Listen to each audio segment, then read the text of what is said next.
Biblion ചാനലിലേക്ക് നിങ്ങൾക്കേവർക്കും സ്വാഗതം. ലൂക്കായുടെ സുവിശേഷം 16-ാം അധ്യായം, ചോദ്യങ്ങളും ഉത്തരങ്ങളും. ചോദ്യം 1. ലൂക്കായുടെ സുവിശേഷം 16-ാം അധ്യായത്തിൽ എത്ര വാക്യങ്ങളാണ് ഉള്ളത്? ഉത്തരം 31 വാക്യങ്ങൾ. ചോദ്യം 2.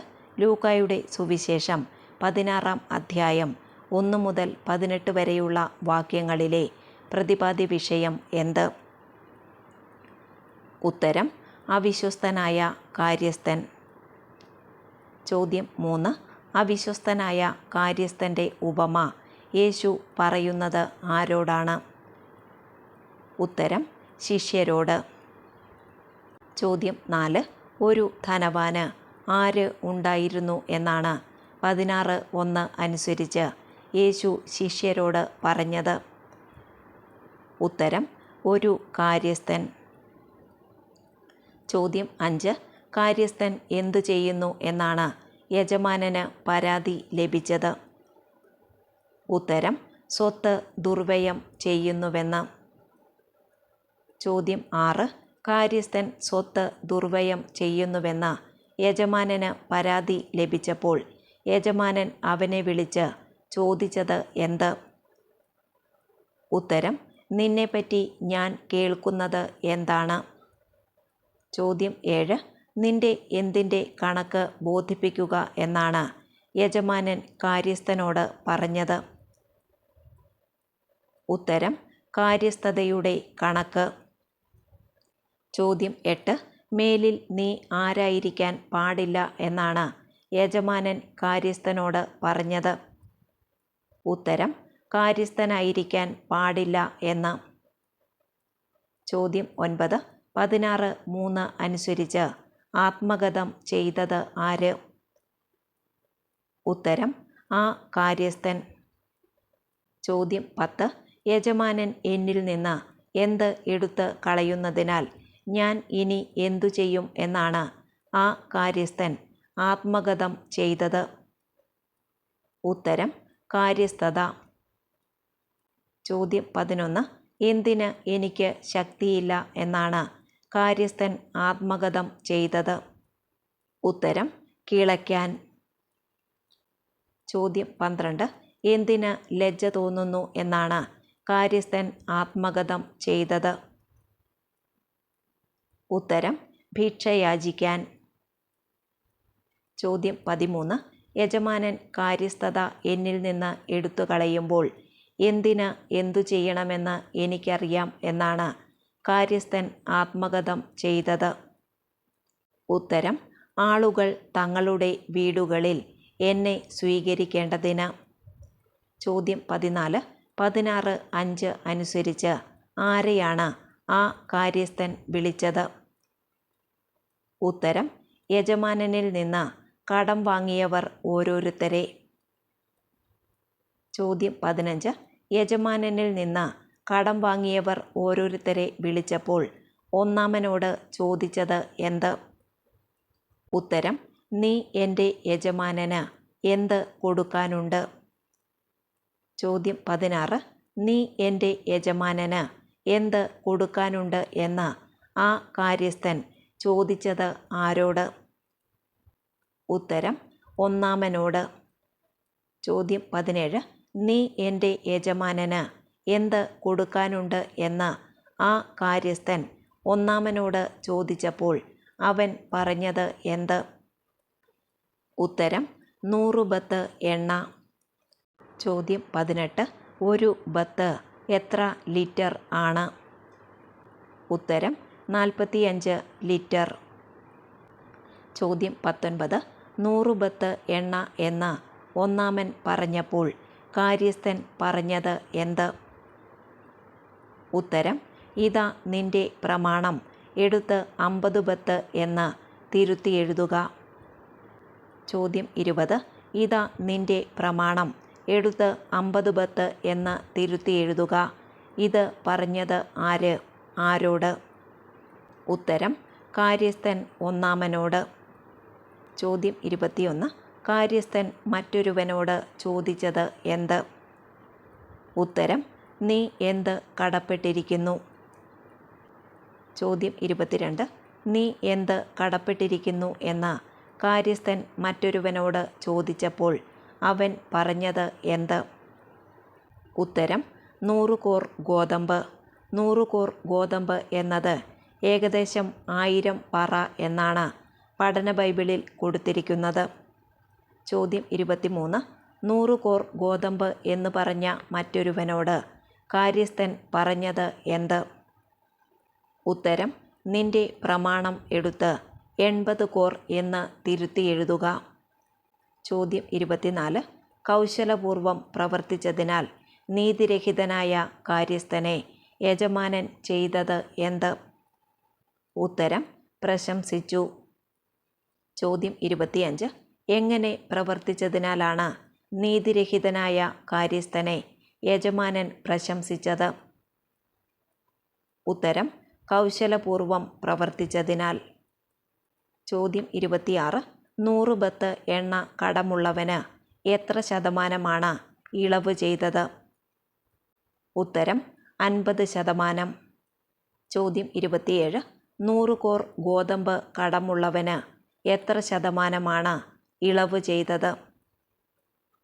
ഉത്തരം: 20%. ചോദ്യം 28. നീതിരഹിതനായ കാര്യസ്ഥനെ യജമാനൻ പ്രശംസിക്കാൻ കാരണമെന്ത്? ഉത്തരം: എന്തെന്നാൽ ഈ യുഗത്തിൻ്റെ മക്കൾ തങ്ങളുടെ തലമുറയിൽ വെളിച്ചത്തിൻ്റെ മക്കളേക്കാൾ ബുദ്ധിശാലികളാണ്. ചോദ്യം 29. ഈ യുഗത്തിൻ്റെ മക്കൾ തങ്ങളുടെ തലമുറയിൽ വെളിച്ചത്തിൻ്റെ മക്കളേക്കാൾ ആരാണ്? ഉത്തരം: ബുദ്ധിശാലികളാണ്. ചോദ്യം 30. അധാർമിക സമ്പത്തുകൊണ്ട് നിങ്ങൾക്കായി ആരെ സമ്പാദിച്ചുകൊള്ളുവിൻ എന്നാണ് 16:9 പറയുന്നത്? ഉത്തരം: സ്നേഹിതരെ. ചോദ്യം 31. എന്തുകൊണ്ട് നിങ്ങൾക്കായി സ്നേഹിതരെ സമ്പാദിച്ചുകൊള്ളുവിൻ എന്നാണ് 16:9 പറയുന്നത്? ഉത്തരം: അധാർമിക സമ്പത്തുകൊണ്ട്.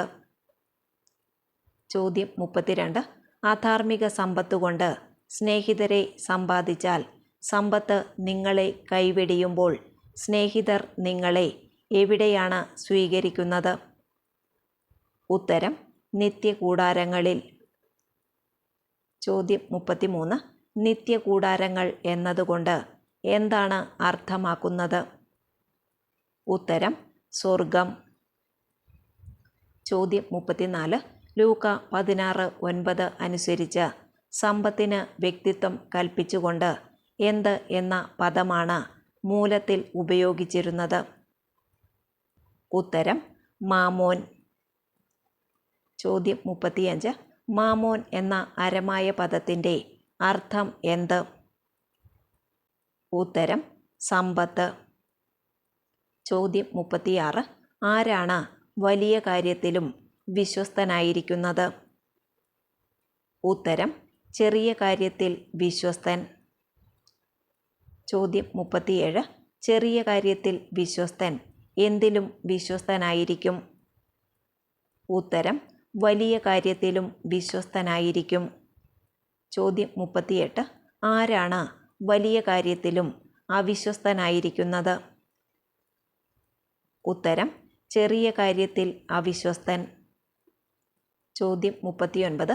ചെറിയ കാര്യത്തിൽ അവിശ്വസ്തൻ എന്തിലും അവിശ്വസ്തനായിരിക്കും? ഉത്തരം: വലിയ കാര്യത്തിലും അവിശ്വസ്തനായിരിക്കും. ചോദ്യം 40.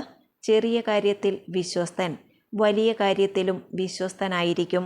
ചെറിയ കാര്യത്തിൽ അവിശ്വസ്തൻ വലിയ കാര്യത്തിലും അവിശ്വസ്തനായിരിക്കും. അധ്യായവാക്യം ഏത്? ഉത്തരം: ലൂക്ക 16:10. ചോദ്യം 41. എന്തിൽ വിശ്വസ്തരായിരിക്കുന്നില്ലെങ്കിൽ യഥാർത്ഥ ധനം ആര് നിങ്ങളെ ഏൽപ്പിക്കും എന്നാണ് 16:11 ചോദിക്കുന്നത്? ഉത്തരം: അധാർമിക സമ്പത്തിൻ്റെ കാര്യത്തിൽ. ചോദ്യം 42. അധാർമിക സമ്പത്തിൻ്റെ കാര്യത്തിൽ വിശ്വസ്തരായിരിക്കുന്നില്ലെങ്കിൽ എന്ത് ആര് നിങ്ങളെ ഏൽപ്പിക്കും എന്നാണ് ചോദിക്കുന്നത്? ഉത്തരം യഥാർത്ഥ ധനം. ചോദ്യം 43.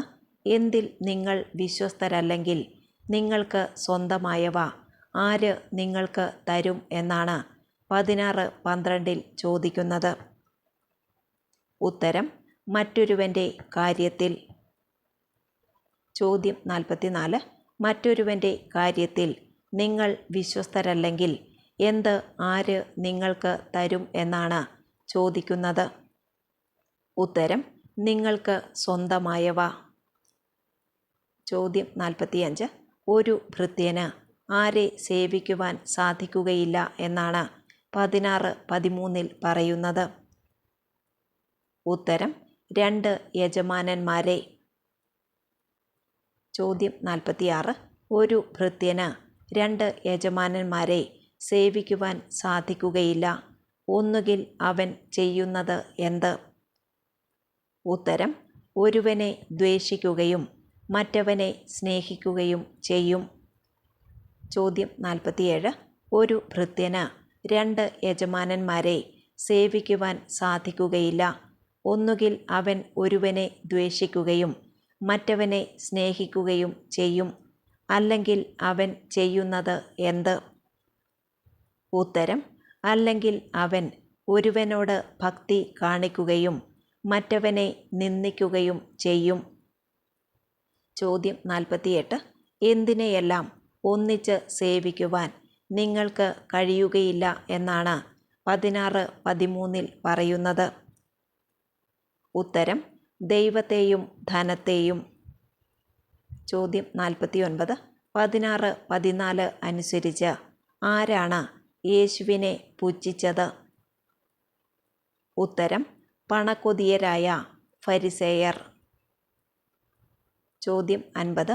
ആരുടെ മുമ്പിൽ നിങ്ങൾ നിങ്ങളെ തന്നെ നീതീകരിക്കുന്നു എന്നാണ് 16:15 അനുസരിച്ച് യേശു പണക്കൊതിയരായ ഫരിസേയരോട് പറഞ്ഞത്?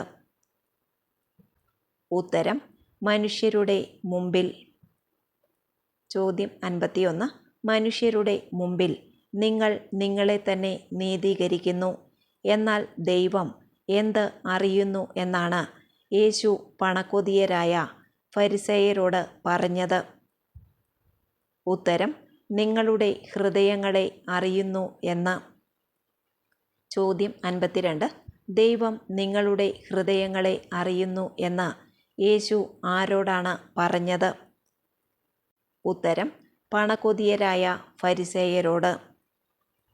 ചോദ്യം 53. മനുഷ്യർക്ക് ഉത്കൃഷ്ടമായത് ദൈവദൃഷ്ടിയിൽ എന്താണ് എന്നാണ് 16:15 പറയുന്നത്? ഉത്തരം നികൃഷ്ടമാണ്. ചോദ്യം 54.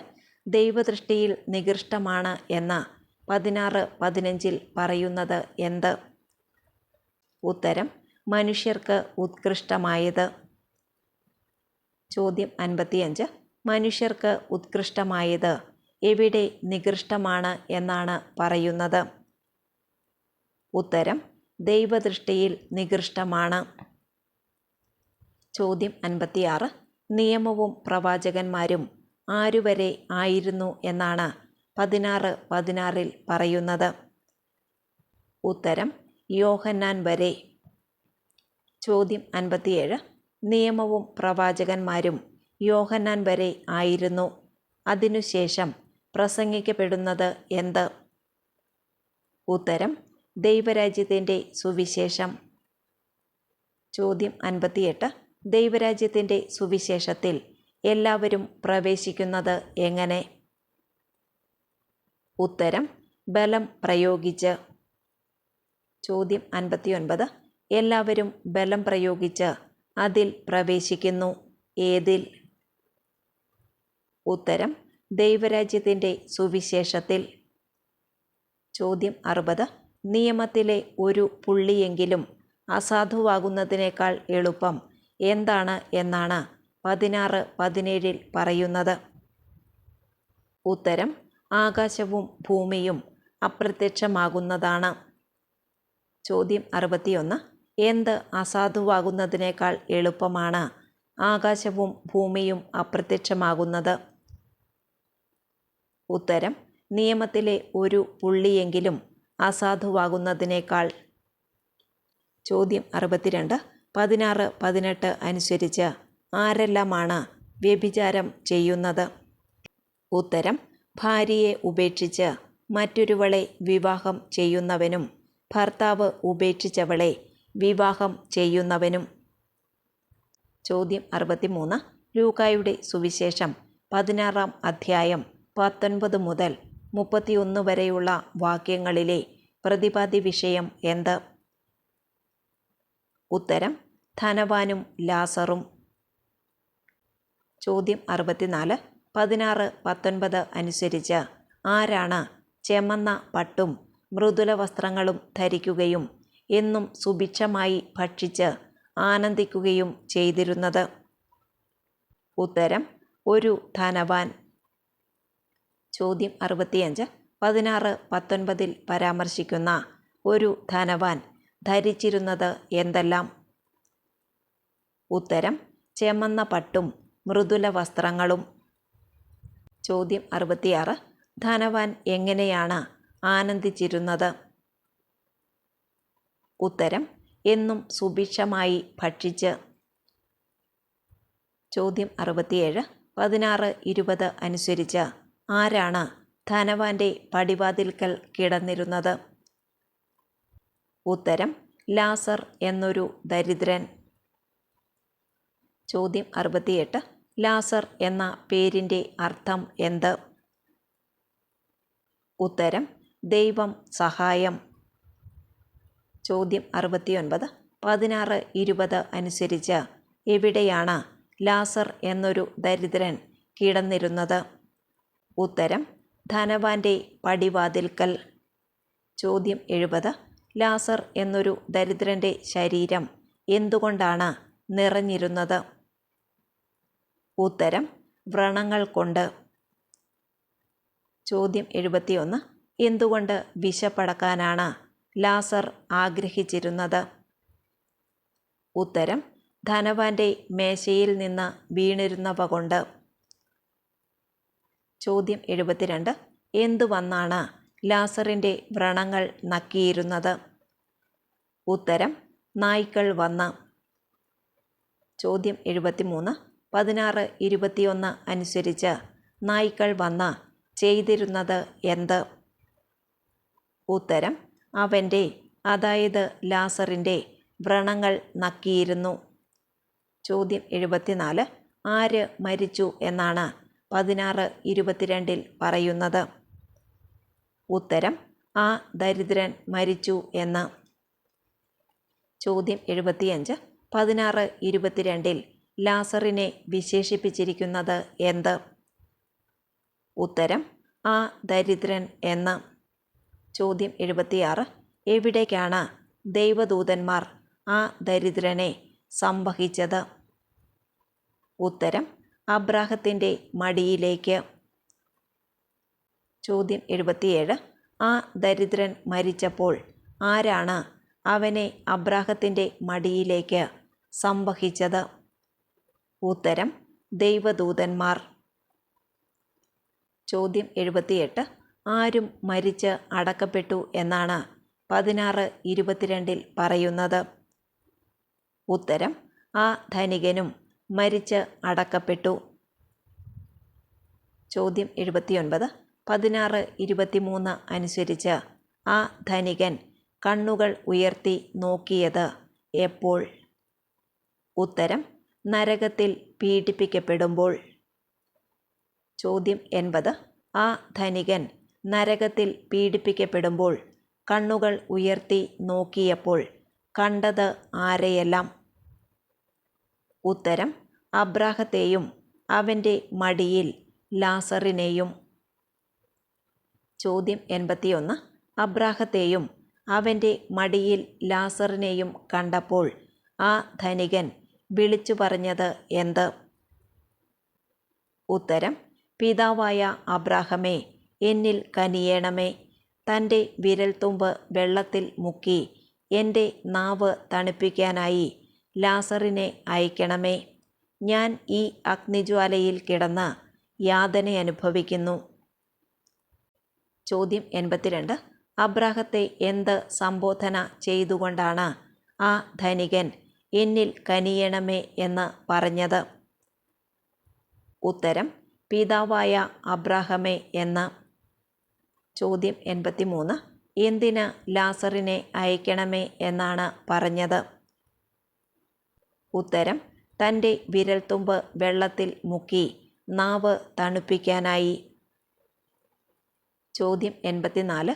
ഞാൻ ഈ അഗ്നിജ്വാലയിൽ കിടന്ന് എന്ത് അനുഭവിക്കുന്നു എന്നാണ് ധനികൻ പറഞ്ഞത്?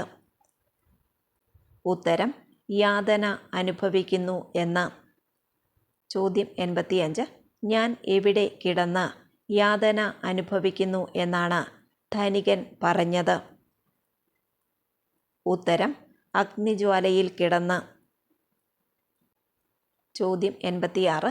മകനെ നീ ഓർമ്മിക്കുക എന്ന് പറഞ്ഞതിന് ശേഷം നിനക്ക് ജീവിതകാലത്ത് എന്ത് ലഭിച്ചിരുന്നു എന്നാണ് അബ്രാഹം ധനികനോട് പറഞ്ഞത്? ഉത്തരം എല്ലാ സുഖസൗകര്യങ്ങളും. ചോദ്യം 87.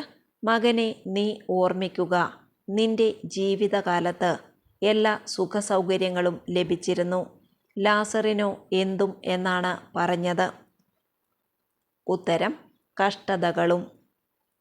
ചോദ്യം 88.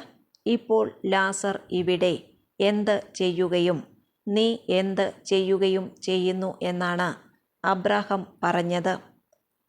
ഉത്തരം ലാസർ ഇവിടെ ആനന്ദിക്കുകയും നീ വേദന അനുഭവിക്കുകയും ചെയ്യുന്നു. ചോദ്യം 89. ഞങ്ങൾക്കും നിങ്ങൾക്കും മധ്യേ എന്ത് സ്ഥാപിക്കപ്പെട്ടിരിക്കുന്നു എന്നാണ് അബ്രാഹം പറഞ്ഞത്?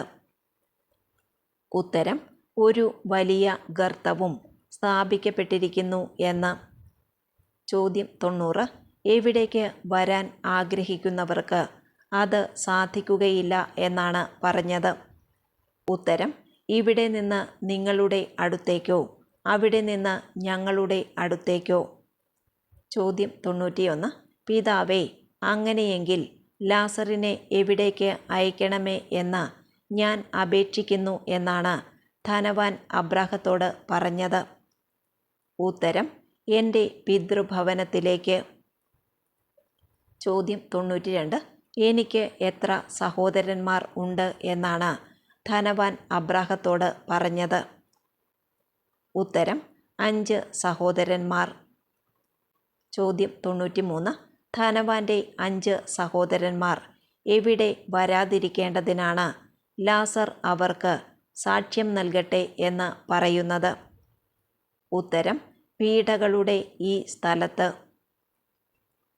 ചോദ്യം 94. ധനവാന്റെ 5 സഹോദരന്മാരും പീഡകളുടെ ഈ സ്ഥലത്ത് വരാതിരിക്കേണ്ടതിന് അവൻ അവർക്ക് സാക്ഷ്യം നൽകട്ടെ എന്ന് ധനവാൻ പറഞ്ഞപ്പോൾ അബ്രാഹം പറഞ്ഞത് എന്ത്? ഉത്തരം അവർക്ക് മോശയും പ്രവാചകന്മാരും ഉണ്ടല്ലോ, അവരുടെ വാക്ക് കേൾക്കട്ടെ എന്ന്. ചോദ്യം 95. അവർക്ക് മോശയും പ്രവാചകന്മാരും ഉണ്ടല്ലോ, അവരുടെ വാക്ക് കേൾക്കട്ടെ എന്ന് അബ്രാഹം പറഞ്ഞപ്പോൾ ധനവാൻ പറഞ്ഞത് എന്ത്? ഉത്തരം പിതാവായ അബ്രാഹമേ, അങ്ങനെയല്ല, മരിച്ചവരിൽ ഒരുവൻ ചെന്ന് പറഞ്ഞാൽ അവർ അനുതപിക്കും എന്ന്. ചോദ്യം 96. ആര് ചെന്ന് പറഞ്ഞാൽ അവർ അനുതപിക്കും എന്നാണ് ധനവാൻ പറഞ്ഞത്? ഉത്തരം മരിച്ചവരിൽ ഒരുവൻ ചെന്ന് പറഞ്ഞാൽ. ചോദ്യം 97. മരിച്ചവരിൽ ഒരുവൻ ചെന്ന് പറഞ്ഞാൽ അവർ അനുതപിക്കും എന്ന് ധനവാൻ പറഞ്ഞപ്പോൾ അബ്രാഹം പറഞ്ഞത് എന്ത്? ഉത്തരം മോശയും പ്രവാചകന്മാരും പറയുന്നത് അവർ കേൾക്കുന്നില്ലെങ്കിൽ മരിച്ചവരിൽ നിന്ന് ഒരുവൻ ഉയിർത്താലും അവർക്ക് ബോധ്യമാവുകയില്ല. ചോദ്യം 98. ആര് പറയുന്നത് അവർ കേൾക്കുന്നില്ലെങ്കിൽ മരിച്ചവരിൽ നിന്ന് ഒരുവൻ ഉയിർത്താലും അവർക്ക് ബോധ്യമാവുകയില്ല എന്നാണ് അബ്രാഹം പറഞ്ഞത്? ഉത്തരം മോശയും പ്രവാചകന്മാരും പറയുന്നത്. ചോദ്യം 99. ലൂക്ക 16:13 സമാനമായ വചനഭാഗം ഏത്? ഉത്തരം മത്തായി 6:24. ചോദ്യം 100. ലൂക്ക 16:16 സമാനമായ വചനഭാഗം ഏത്? ഉത്തരം മത്തായി 11 അധ്യായം 12-13 വാക്യങ്ങൾ. ചോദ്യം 101. ലൂക്ക 16:17 സമാനമായ വചനഭാഗങ്ങൾ ഏതെല്ലാം? ഉത്തരം മത്തായി 5 അധ്യായം 17-18 വാക്യങ്ങൾ, ലൂക്ക 21:33. ചോദ്യം 102. ലൂക്ക 16:18 സമാനമായ വചനഭാഗങ്ങൾ ഏതെല്ലാം? ഉത്തരം മത്തായി 5 അധ്യായം 31-32 വാക്യങ്ങൾ, മത്തായി 19:9, മർക്കോസ് 10 അധ്യായം 11-12 വാക്യങ്ങൾ, 1 കൊറിന്തോസ് 7 അധ്യായം 10-11 വാക്യങ്ങൾ. ചോദ്യം 103. ലൂക്ക 16:25 സമാനമായ വചനഭാഗം ഏത്? ഉത്തരം ലൂക്ക 6:24. ചോദ്യം 104.